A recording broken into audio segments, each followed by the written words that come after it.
Video में हम बात करेंगे AFO बॉल के बारे में। दोस्तों ये कोई खेलने वाली फुटबॉल या कोई अन्य बॉल नहीं है, ये फायर एक्सटिंग्विशर बॉल है जो एक एडवांस टेक्नोलॉजी से युक्त है। इसका इस्तेमाल हम हमारे जो फायर एक्सटिंग्विशर सिलेंडर होते हैं उनकी जगह करते हैं।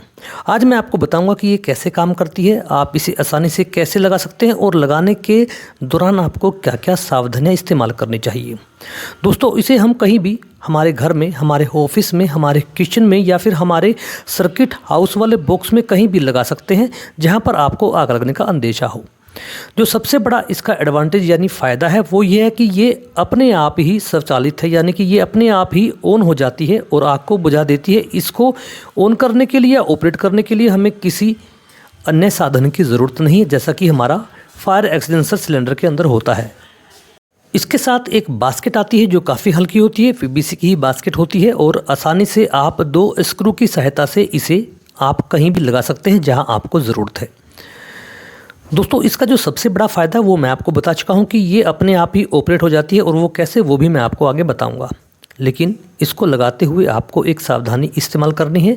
इसको ऐसी जगह इंस्टॉल करना है जहाँ से आग लगने के बाद ये उस वस्तु या उस स्थान का जो एरिया है उस पर विस्फोट होने के बाद इस बॉल में से जो पाउडर निकलेगा वो उस पर सीधा पड़ सके। यानी कि जैसे आपने अभी देखा ये नीचे गिरी हुई थी, अगर आप ऐसे छोड़ देंगे तो ये कोई फ़ायदा या अपना कोई भी आग बुझाने वाला काम नहीं करेगी।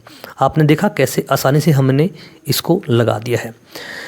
जैसे ही आपने इसे जहाँ पर इंस्टॉल किया है वहाँ का तापमान 17 डिग्री से ऊपर जाएगा तो ये अपने आप ही फट पड़ती है। उसके लिए इसमें एक मैकेनिज्म दिया होता है। इसके अंदर एक पटाखा यानी कि एक बॉम्ब होता है जिसको फ्यूज़ की सहायता से जुड़ा होता है और जैसे उस फ्यूज़ तक आग पहुंचती है तो वो फट जाता है और उससे सारा पाउडर बाहर निकल आता है। इसलिए फायर एक्सटिंग्विशर सिलेंडर से ज़्यादा बेहतर इस प्रोडक्ट को माना गया है। जैसे अभी आप इस सिलेंडर देख रहे हैं, इसका हम रीयूज़ कर सकते हैं, यानी कि इसमें रेगुलेटर दिया हुआ है। छोटी मोटी आग को बुझाने के बाद हम इसे बंद करके दोबारा से इसका इस्तेमाल कर सकते हैं। लेकिन आजकल लगभग ऐसे सिलेंडर ज़्यादा मार्केट में आए हुए हैं जिनका इस्तेमाल हम सिर्फ एक ही बार कर सकते हैं, यानी कि आग छोटी हो या बड़ी हो, अगर आपने उसको एक बार ऑन कर दिया तो वो उसका जो सारा पाउडर है वो बाहर निकलेगा ही निकलेगा। लेकिन ये बॉल सस्ती पड़ती है और ऑटोमेटिक ये अपना काम कर देती है। इसको ऑपरेट करने के लिए हमारी ज़रूरत नहीं होती, एक छोटा बच्चा भी इसे ऑपरेट कर सकता है। अगर जहाँ पर आग लगी है वहाँ से 4 फुट दूर से भी वो इस बॉल को उस आग पर फेंकेगा तो ये फट पड़ेगी। आप इस पर लिखा हो देख सकते हैं ऑटो फायर ऑफ। इसके कई नाम हैं दोस्तों, AFO है, ये चाइनीज़ है, GFO है, अलाइड फायर एक्सटिंग्विशर बॉल है। ये बाहर के प्रोडक्ट हैं लेकिन हमारे इंडिया में भी ये प्रोडक्ट बनना शुरू हो चुका है और काफ़ी सस्ता भी है, लगभग 1000 रुपये के समथिंग आपको वो मिल जाएगा।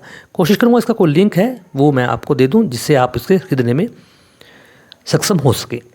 इसमें ये 5 एडवांटेज दी हुई हैं जो मैंने आपको बताई। इसका इस्तेमाल हम फायर को कंट्रोल करने के लिए करते हैं। एडवांस ये एक आप इसे कंपोनेंट या फिर प्रोडक्ट कह सकते हैं, खुद ही ब्रस्ट हो जाता है और 1.3 kg इसका वजन है कुल मिलाकर पाउडर के साथ ही। इसके अंदर DPC टाइप मेटेरियल पाउडर होता है, हल्का है, किसी भी फायर पर काम करता है। जैसा हमारा ABCE टाइप वाला सिलेंडर आता है वो किसी भी फायर पर काम करता है, ऐसे ही ये भी किसी भी फायर पर काम करता है। दोस्तों इसकी जो लाइफ है वो 5 साल है। सबसे बड़ा फ़ायदा यही है, सिलेंडर को हमें हर साल रिफ़िल करवाना पड़ता है उसकी एक्सपायरी डेट के बाद, लेकिन ये 5 साल तक आप यूज़ कर सकते हैं, ऐसा कंपनी बताती है। लेकिन जैसे मैंने आपको बताया वो सभी फ़ायदे जो एक सिलेंडर के बजाय इस बॉल से आपको मिल सकते हैं। इसकी जो बॉडी है वो दोस्तों वो थर्मोकोल से बनी हुई है और इसमें एक पटाखा इंस्टॉल किया हुआ है। जैसे ही आग उस पटाखे तक पहुंचती है तो वो पटाखा फट पड़ता है, उसके साथ ये बॉल फट पड़ती है और इसमें से निकला हुआ DPS टाइप पाउडर उस आग को बुझा देता है। वीडियो को लाइक और शेयर अवश्य कर दीजिएगा दोस्तों, ताकि हर दोस्त इसका फ़ायदा उठा सके। और चैनल को सब्सक्राइब करना भी मत भूलिएगा। मैं आपको आगे भी ऐसे ही ज्ञानवर्धक वीडियो आपके लिए लाता रहूँगा। जो दोस्त नए हैं